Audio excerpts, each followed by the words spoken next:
అరే గింత సుతారం ఉన్నవేంది పిల్లగా నీ వయసులో 50 కిలోల బత్తా లేపి అవతల పడేసేటోన్ని గా పోషేయమనబడైతే మరి ఊకుకే కాలు నొస్తుంది ఏళ్ళు నొస్తుంది అని అంటాడు.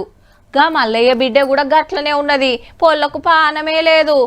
గింత సప్పగా తింటావు పిల్లగా, జరంత కారం పడని. ఇగో గిట్లా అంటుంటారు ఊళ్ళో పెద్ద మనుషులు. ఇప్పటోళ్ళు గట్లనే ఉన్నారు. మళ్ళా ఉక్కు కండరాలు ఇనుప నరాలు కాదు, ఉత్త లొట్టపిస్ కట్టె లెక్కనే ఉన్నారట దేశంలో పడుసోళ్ళు. బీర్వాల పైకమెంత దాస్తున్నారో గాని 30 ఏండ్లకే బీమార్లు మూట కట్టుకుంటున్నారట.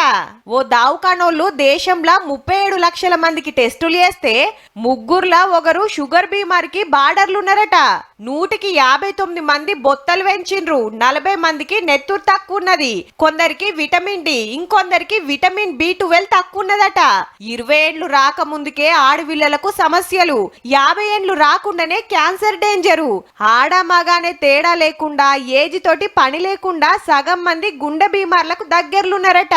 ఓ 100 మందిని తీసుకుంటే ఏ బీమార్ లేనోళ్ళు 25 మందే. కడమ 75 మంది ఏదో బీమార్ తోటి తిప్పల పడుతున్నారు. మీదికి మంచిగానే ఉన్నా టెస్టులు చేస్తే గానీ బయట పడతలేవన్నట్టు. ఎవరు కూడా 10 గంటలు పడుకోవట్లేదు, 12 గంటలు పడుకోవడం వల్ల స్లీప్ డిస్టర్బ్ అయింది. దానివల్ల హై ఇన్సులిన్ ప్రొడక్షన్ వచ్చి రాత్రి దాకా వాట్సాప్ లో చాటింగ్లు, ఫేస్బుక్ లో ముచ్చట్లు, ఇన్స్టాలో మీటింగ్లు. గుడ్ మార్నింగ్ చెప్పే టైం కు గుడ్ నైట్ చెప్తే నిద్ర తక్కువై తాకత్ దగ్గి పానం కుసకుస అవుతుందట. ఇక తిండి ముచ్చటకొస్తే ఓ బిర్యానీ తిని ఒక కోకోలా తాగి ఒక ఐస్ క్రీమ్ తింటే 5500 క్యాలరీలు.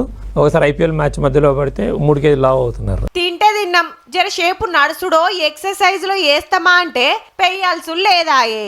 We need the exercise, we need the diet regulation. Young professionals, వాళ్ళకు కూడా ఎందుకు obesity వస్తుంది? Because of stress. The cortisol level goes up. 7 గంటల తర్వాత తినకపోతే సగం రోగాలు రావు. డాక్టర్లు చెప్తున్న ముచ్చడగిది, అటెన్క మీ ఇష్టమిగా.